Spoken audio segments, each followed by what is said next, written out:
السلام عليكم ورحمة الله وبركاته. الحمد لله رب العالمين والصلاة والسلام على رسوله الأمين وعلى آله وصحبه ومن تبعهم بإحسان إلى يوم الدين. أما بعد، اللهم اشرح لي صدري ويسر لي أمري واحلل عقدة من لساني يفقهوا قولي ربي زدني علما. எல்லா புகழும் ஏழு இறைவன் அல்லாஹ் ஒருவனுக்கே உரித்தாக்கி அவருடைய சாந்தியும் சமாதானமும் நபிகள் நாயகம் ஸல்லல்லாஹு அலைஹி வஸல்லம் அவர்கள் மீதும் அன்னலார் குடும்பத்தார்கள் மீதும் அவர்களது வாழ்க்கை நெறியை பின்பற்றி வாழ்ந்து மறைந்த அவர்களது தோழர்கள் மீதும் அவர்களை தொடர்ந்து வந்த நல்லவர்கள் நம்புவர்கள் அனைவரும் மீதும் உண்டாவதாக என்று பிரார்த்தித்து, அல்லாஹ்வின் பெருமருளால் இந்த வருட ரமலான் மாதத்தினை அடைந்து முதல் 2 பத்துக்களை நிறைவு செய்து 3ஆம் பத்தை அடைந்தவர்களாக நாம் இருக்கின்றோம். ரமலானுடைய கடைசி பத்தினுடைய முக்கியத்துவத்தை நாம் அனைவரும் அறிந்தவர்களாக இருக்கிறோம். நபிகள் நாயகம் ஸல்லல்லாஹு அலைஹி வஸல்லம் அவர்கள் ரமலானுடைய கடைசி 10 வந்துவிட்டால் மனைவிமார்களை விட்டு விலகிக் கொள்வார்கள். தங்களுடைய மனைவிமார்களையும் இபாதத்துகளுக்காக எழுப்பி விடுவார்கள். இரவு முழுவதும் வணக்கத்தால் இரவு நேரங்களை கழிப்பார்கள் என்பதாக ஆயிஷா ரலியல்லாஹு அன்ஹா அறிவித்திருக்கிறாங்க. அந்த அடிப்படையில சோர்வடையக்கூடிய நாட்கள் கிடையாது. 20 நாட்கள் நாம் நிறைய இபாதத்துகள் செஞ்சிட்டோம், அமல்கள் செஞ்சிட்டோம் என்கிற ரீதியில ஒரு இபாதத்திலையும் அமல்களிலும் தளர்வு ஏற்படக்கூடிய நாட்கள் கிடையாது. கடந்த 20 நாட்களை காட்டிலும் கூடுதலாக நம்முடைய ஈடுபாட்டை, நம்முடைய ஆர்வத்தை, நம்முடைய உச்சபட்ச முயற்சியை காட்ட மிக தகுதி வாய்ந்த நாட்கள் என்ன செஞ்சிருக்கிறோம் அப்படின்னா நாம் அடைந்திருக்கிறோம். அல்லாஹ் ஸல்லல்லாஹு அலைஹி வஸல்லம் காண்பித்திருக்கிறாங்க, இன்னமல் அமாலு பிஹவாத்திமிஹா, அமல்கள் எல்லாம் அதனுடைய முடிவை கொண்டுதான் என்று நபிகள் நாயகம் ஸல்லல்லாஹு அலைஹி வஸல்லம் சொல்லியிருக்கிறாங்க. அதனால் இந்த ரமலானுடைய முதன்மையான 2 பத்துகளில் நம்ம இடத்துல ஏதாவது பின்னடைவு இருந்திருந்தாலும் இந்த 3ஆம் பத்தில் நாம் கூடுதலாக ஆர்வத்தோடு இபாதத்துகள் அமல்களில் நாம் ஈடுபடக்கூடிய பட்சத்திலே அல்லாஹ் சுப்ஹானஹு வ தஆலா நிரப்பமான நன்மைகளை இதன் மூலமாக நமக்கு வழங்குவதற்கு வாய்ப்பு இருக்கிறது. ஏனென்றால் ரமலானுடைய கடைசியை இவர்கள் வாழ்படுத்தாமல் அதை பயன்படுத்திக் கொண்டார்கள் என்கிற ரீதியில் ஆரம்பத்தில் ஏற்பட்ட அந்த ஒரு பொதுபோக்கை, அலட்சியத்தை அல்லாஹ் சுப்ஹானஹு வ தஆலா ஈடு செய்வதற்கு வாய்ப்பு இருக்கிறது. அதனால் கடைசி 10களை பொறுத்த மட்டிலே கடைவீதிகளை கழிப்பதற்குண்டான ஒரு நாள் என்பதாகவோ, ஆடைகள் இருப்பதற்காக ஒதுக்கக்கூடிய ஒரு நாட்கள் என்பதாகவோ, அல்லது கடைசி 10 நாட்களில் இபாதத்துகளை அமலை ஓரளவுக்கு குறைச்சிக்கலாம், அது பெரிய அளவுக்கு ஒரு பின்னடைவு இல்லை என்று எண்ணக்கூடிய நாட்களோ அல்ல. மிகுந்த பொறுப்புணர்வோடு இந்த நாட்களுடைய முக்கியத்துவத்தை உணர்ந்து செயல்படக்கூடிய நல்ல மக்களாக செய்யணும், நாம் இருக்கணும். அது மட்டும் அல்லாஹ் சுப்ஹானஹு வ தஆலா நமக்கு அருள்புரிவானாக.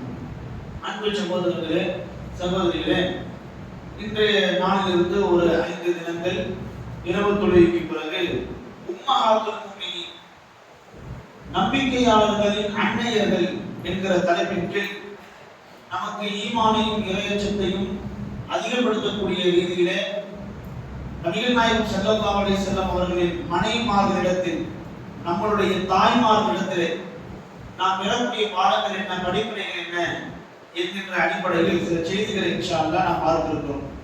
அந்த அடிப்படையில் இன்றைய தினம் ஆயிஷா ரலியல்லாஹு அன்ஹா அவங்களுடைய வாழ்க்கையில் இருந்து சில செய்திகளை நாம் பார்க்கிறோம்.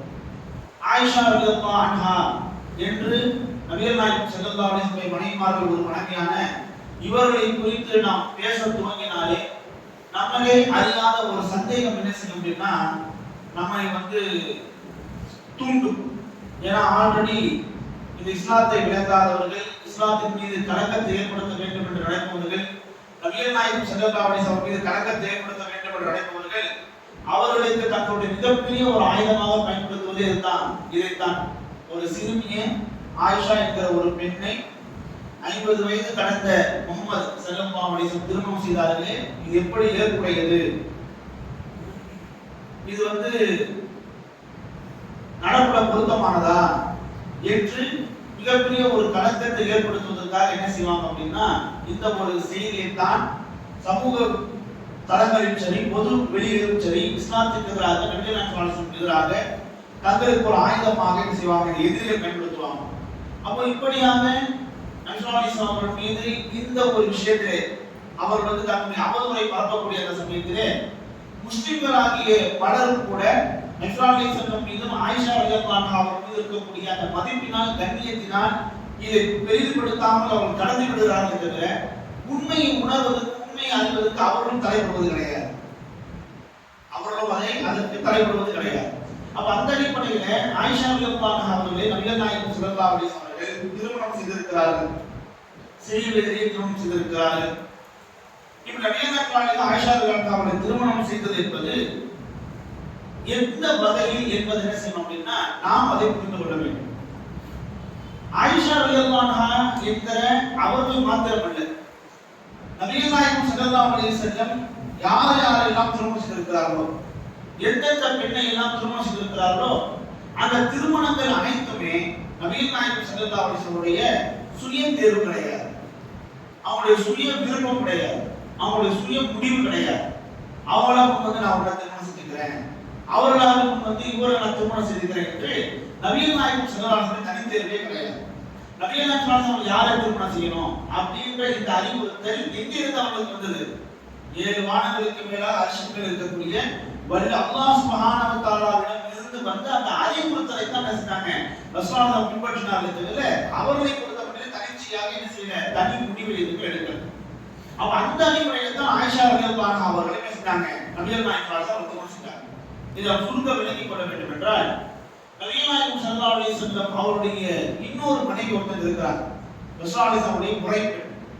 யார் அப்படின்னு கேட்டீங்கன்னா ஸைனப் பின்த் ஜஹ்ஷ் ரலியல்லாஹு அன்ஹா என்கிற நபிகள் நாயகம் ஸல்லல்லாஹு அலைஹி வஸல்லம் முறைப்பெண்ணான குறைஷி குலத்தை சார்ந்த அந்த பெண். அவங்க இன்னொரு மனைவி. நபிகள் நாயகம் ஸல்லல்லாஹு அவர்கள் இவர்களை திருமணம் செய்வதற்காக இவங்க என்ன செஞ்சிருந்தாங்க அப்படின்னா வேறு ஒருவரை திருமணம் செய்திருந்தாங்க. அவருக்கும் இவருக்கும் மத்தியிலே திருமண முடிவு ஏற்பட்டு அதற்கு பிறகுதான் செஞ்சாங்க நபிகள் நாயகம் ஸல்லல்லாஹு அலைஹி வஸல்லம் அவர்கள் ஸைனப் ரலியல்லாஹு அன்ஹா திருமணம் செஞ்சாங்க. ஏன் நேரடியாக நபிகள் நாயகம் ஸல்லல்லாஹு அலைஹி வஸல்லம் ஸைனப் திருமணம் செய்யல? ஸைனப் ரலியல்லாஹு அன்ஹா நபிகள் நாயகம் ஸல்லல்லாஹு அலைஹி வஸல்லம் முறைப்படும் மற்ற மனைவிமார்களை எல்லாம் காட்டிலும் ஸைனப் ரலியல்லாஹு அன்ஹா நபிகள் நாயகம் ஸல்லல்லாஹு அலைஹி வஸல்லம் நேரடி திருமணம் செய்வதற்கான முறைப்பெண். அப்படி இருந்த போதிலும் நபிகள் நாயகம் ஸல்லல்லாஹு அலைஹி வஸல்லம் அவர்கள் என்ன செய்யல, நேரடியாக திருமணம் செய்யல. வேறு ஒருத்தருக்கு தான் நபிகள் நாயகம் ஸல்லல்லாஹு அலைஹி வஸல்லம் என்ன செய்யறாங்க அப்படின்னா தன்னுடைய முறைப்பெண்ணை திருமணம் செய்திருக்கிறாங்க. யாருக்கு திருமணம் செய்திருக்கிறாங்க? அவர்களுடைய வளர்ப்பு மகனாக பார்க்கப்பட்டு வந்த ஸைத் பின் ஹாரிஸா ரலியல்லாஹு அன்ஹு அவர்களுக்கு திருமணம் செய்திருக்கிறாங்க. ஏன் திருமணம் செய்திருக்கிறாங்க அப்படின்னா ஸைத் ரலியல்லாஹு அன்ஹு பொறுத்தவரையில அடிமை, ஸைனப் ரலியல்லாஹு அன்ஹு பொறுத்தவரையில மிகப்பெரிய குறைஷி குலத்தை சார்ந்த உயர் குலத்தை சார்ந்த பெண்மணி. அப்ப இது போன்ற திருமணங்களின் மூலமாக நபிகள் நாயகம் ஸல்லல்லாஹு அலைஹி வஸல்லம் வேற்றுமையை கலைஞ்சாங்க. உயர் குலம், தாழ்ந்த குலம் அப்படின்ற இந்த பாகுபாடு வேறுபாடை களைவதற்காக எல்லாரும் சமம் என்ற இந்த சமத்துவத்தை சரியா சமப்பார்வையை ஏற்படுத்த வேண்டும் என்பதற்காக நபிகள் நாயகம் ஸல்லல்லாஹு அலைஹி வஸல்லம் என்ன செஞ்சாங்க அப்படின்னா தன்னுடைய முறைப்பெண்ணான குறைஷி குலத்தை உயர் குலத்தை சார்ந்த ஸைனப் அவர்களை திருமணம் செஞ்சு வச்சாங்க. நம்மளால என்ன செய்ய முடியும் அப்படின்னா 2 நபர்களை தான் இணைத்து வைக்க முடியும், 2 மனங்களை இணைத்து வைக்க முடியாது. ஒரு ஆணையும் பெண்ணை நம்ம சேர்த்து வச்சிடலாம், ஒரு மணமகனையும் ஒரு மணமகனையும் இணைத்து அவர்களை திருமண கோலத்தில் தம்பதிகளாக நம்மளால மாத்திர முடியும். ஆனா அவருடைய மனங்களுக்கு மத்திய ஒற்றுமை வருவதாக இருந்தால் அந்த ஒற்றுமை யாரும் ஏற்படுத்தணும், அல்லாஹ் தான் ஏற்படுத்தணும். அப்படிதான் நம்ம பார்க்கிறோம்.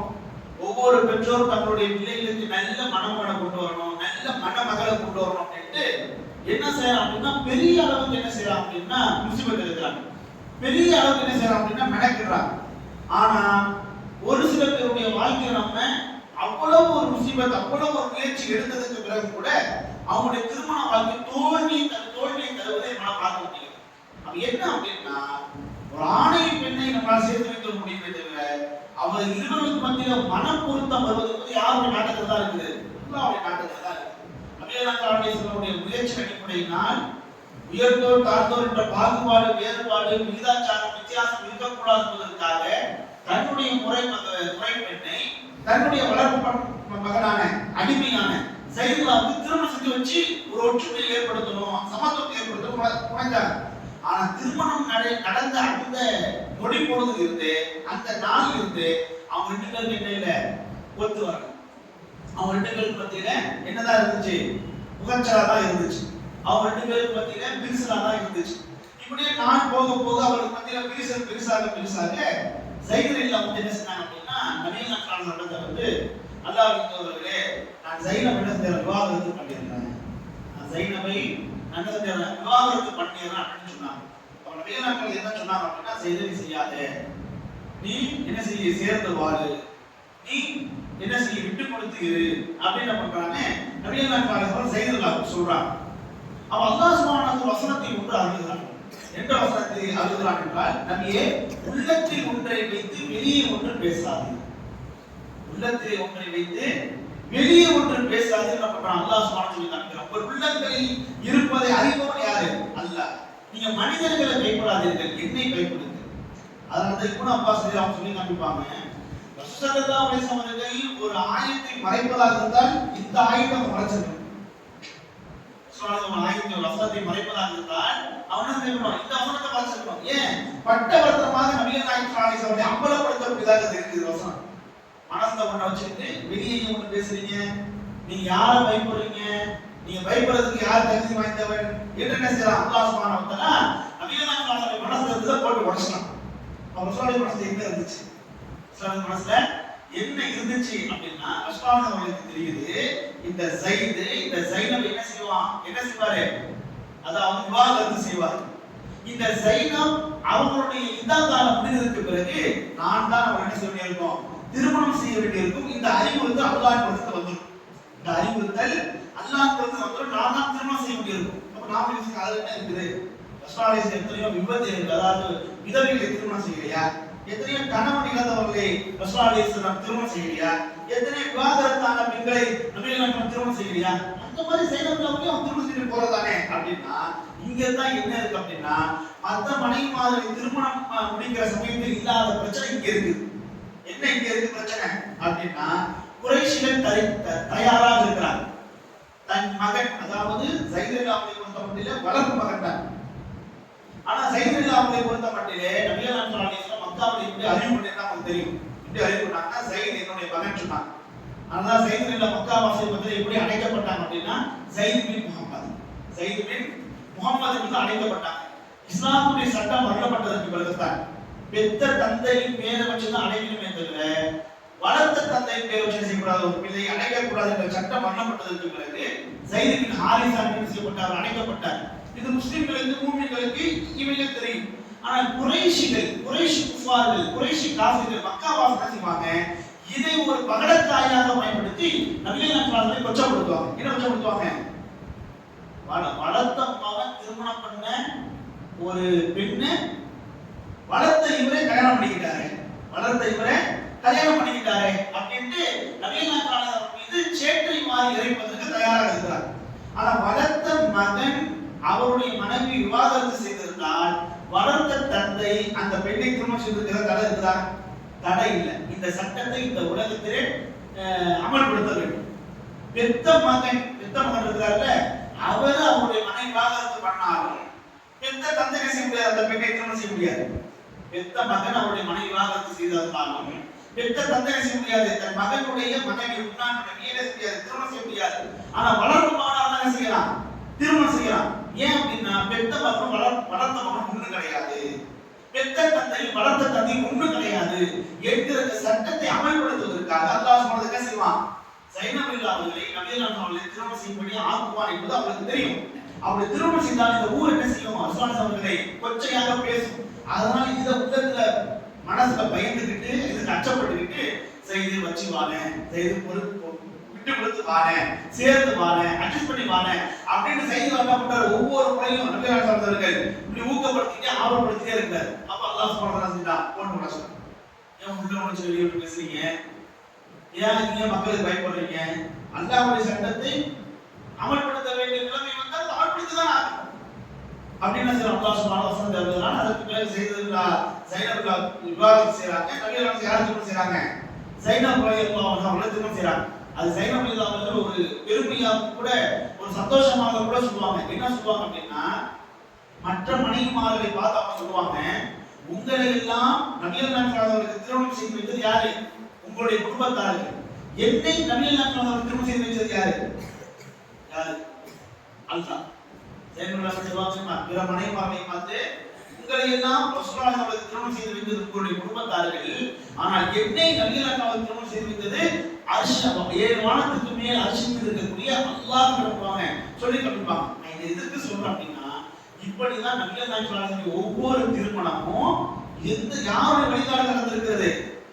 அல்லாஹ்வுடைய வழிகாட்டு நடந்திருக்குது. அந்த அல்லாஹ் சுப்ஹானஹு ஒரு சட்டத்தை நடைமுறைப்படுத்துவதற்காக, ஒரு சட்டத்தை இந்த உம்மத்துக்கு கற்றுக் கொடுப்பதற்காக, அதாவது ஒரு முன்மாதிரியை இந்த உம்மத்துக்கு ஏற்படுத்துவதற்காக என்ன செய்யறான்? அல்லாஹ் சுப்ஹானஹு ஒவ்வொரு திருமணத்தையும் நபிகள் நாயகம் அவர்களை கொண்டு நடத்தி காண்பிக்கிறான். விதவைகள் என்பவரை மறுமணம் செய்யக்கூடாது என்ற ஒரு பார்வை அங்கு இருந்துச்சு. விதவைகளை திருமணம் செய்து என்ன பண்ணா அல்லாஹ் சுப்ஹானஹு அந்த வழிமுறை என்ன செய்யறான்? இந்த உம்மத்துக்கு காண்பித்து கொடுக்கிறான். சரியாக இப்படியாக நபிகள் நாயகம் அவருடைய ஒவ்வொரு திருமணத்துக்கு பின்னாலும் ஒவ்வொரு சட்டம், ஒவ்வொரு நுணுக்கம், ஒவ்வொரு விளக்கம், ஒவ்வொரு மார்க்க அறிவு என்று இருக்குது, பல விஷயங்கள் புதைந்திருக்கிறது. அப்ப அந்த முறையில் தான், அந்த வழியில் தான் ஆயிஷா ரலியல்லாஹு அவர்களையும் நபிகள் நாயகம் அவர்கள் திருமணம் செய்யக்கூடிய இந்த அறிவுறுத்தல் என்பது எங்கிருந்து வந்தது? தான் அல்லாஹ்வின் புறத்திலிருந்து வந்தது. அதை நம்ம முதல்ல புரிந்து கொள்ள வேண்டும். ரசூலுல்லாஹ் 6 பிள்ளைகளை கல்யாணம் பண்ணிட்டாங்க, ரசூலுல்லாஹ் 6 பிள்ளைகளை கல்யாணம் பண்ணிட்டாங்க அப்படின்றது நாம் நினைக்கக்கூடாது, அப்படி நினைக்கக்கூடாது.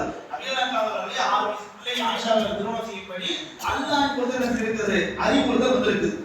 அதை நாம் எப்படி புரியணும் அப்படின்றது நாம் என்ன செய்யணும்? தலைப்படணும். அதுக்கு பின்னால் என்ன விஷயம் இருக்கு, என்ன நுணுக்கங்கள் இருக்கு அப்படின்னு இதை ரசூலுல்லாஹ் எப்ப நம்ம சொல்றாங்க அப்படின்னா, ஆயிஷா அவர்களை திருமணம் செய்ததற்கு பிறகு ஆயிஷா அவர்களை பார்த்து நபிகள் நாயகம் சொல்றாங்க, ஆயிஷாவே, நான் உன்னை திருமணம் செய்வதற்கு முன்பாகவே என்னுடைய கனவில 2 முறை என்ன செய்யப்பட்டிருக்கிறேன், உன்னை நான் பார்த்திருக்கிறேன். என்னுடைய கனவில 2 முறை எனக்கு காட்டப்பட்டிருக்கிற, நான் உன்னை திருமணம் செய்வேன் என்றும் நீ எனக்கு மனைவியாக அமைவாய் என்றும் நான் உன்னை திருமணம் செய்வதற்கு முன்பாகவே என்னுடைய கனவுல நீ 2 முறை காட்டப்பட்டிருக்கிறாய் என்று நபிகள் நாயகம் ஸல்லல்லாஹு அலைஹி வஸல்லம் சொல்லியிருக்கிறார்.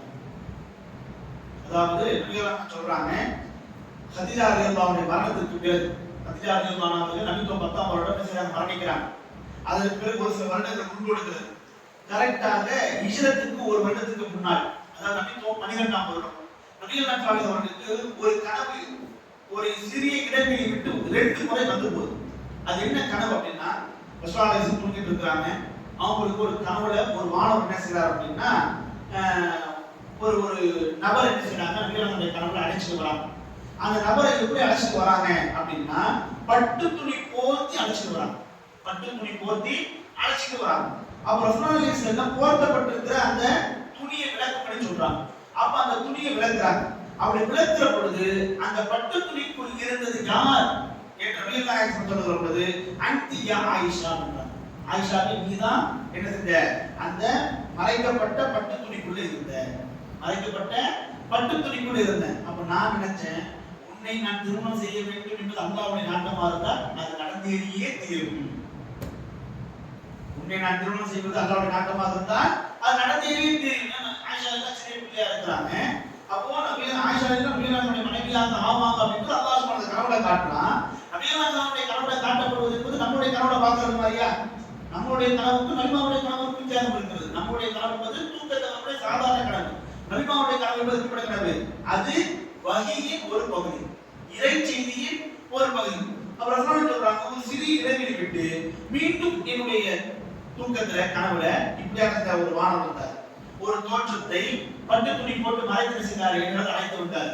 நான் என்ன செஞ்சேன், அந்த பட்டு துணியை அந்த போத்திருக்கக்கூடிய ஆடை விளக்கப்பட்டு சொன்னேன். அப்படி ஆடை விளக்கப்பட்டுச்சு. ஆடை விளக்கப்பட்ட போது அந்த உள்ளே யார் இருந்தது? அன்தியா ஆயிஷா, ஆயிஷாவே நீதான் அங்கே இருந்த.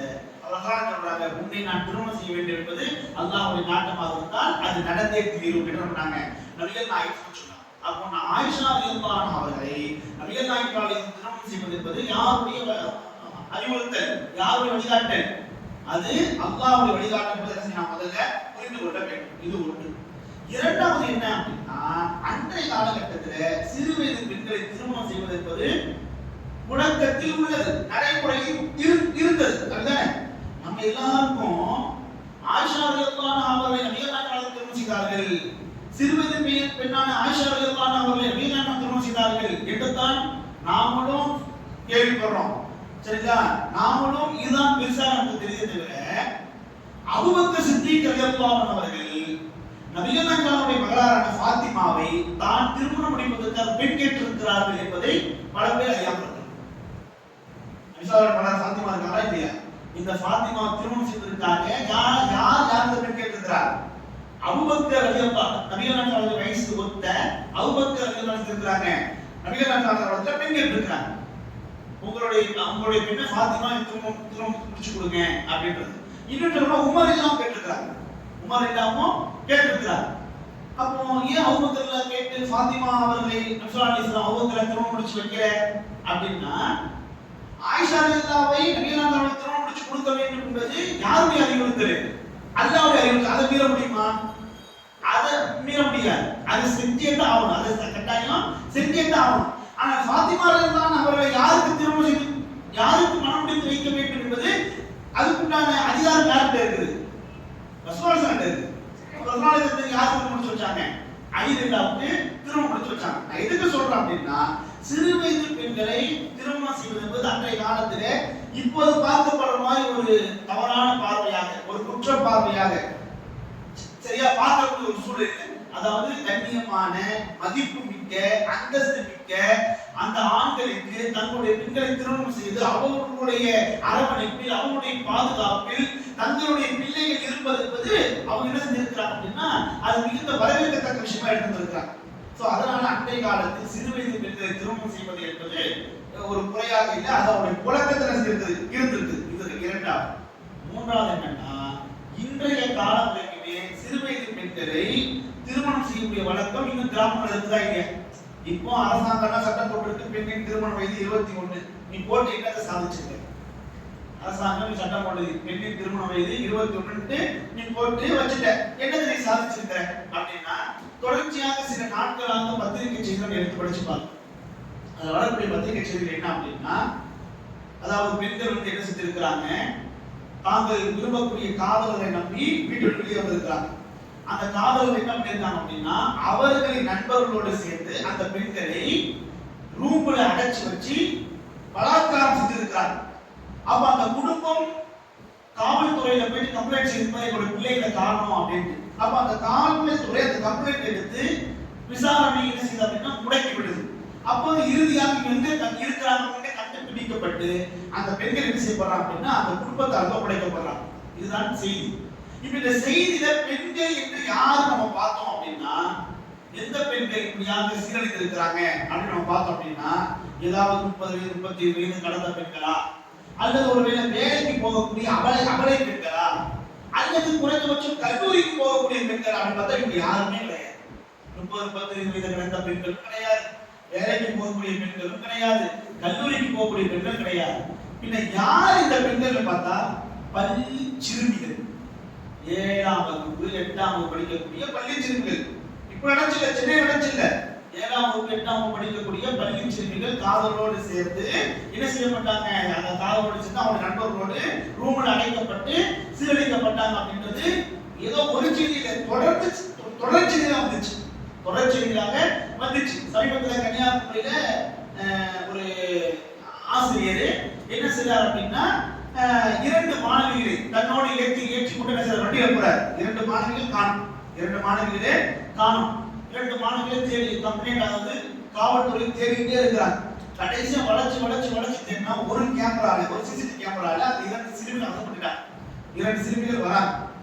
2 சிறுமிகளே வராங்க.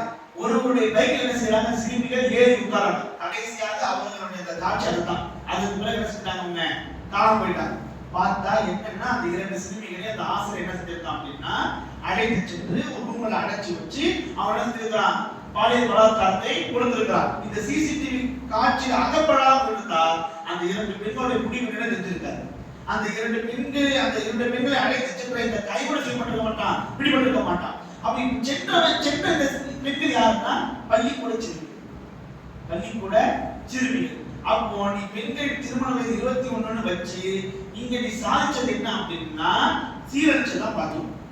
திருமணம் செய்து அவங்க கண்ணியமா வாழ்வது கண்ணியமான வாழ்க்கையா, அல்லது அனுகூலமா அவர்களும் நாசமாகி அவங்களுடைய குடும்பத்துக்கும் அவப்பேரை ஏற்படுத்தி தீர முடியாத அந்த மனவேதனையை காலம் முழுவதும் துவண்டிருப்பது பொருத்தமானதா?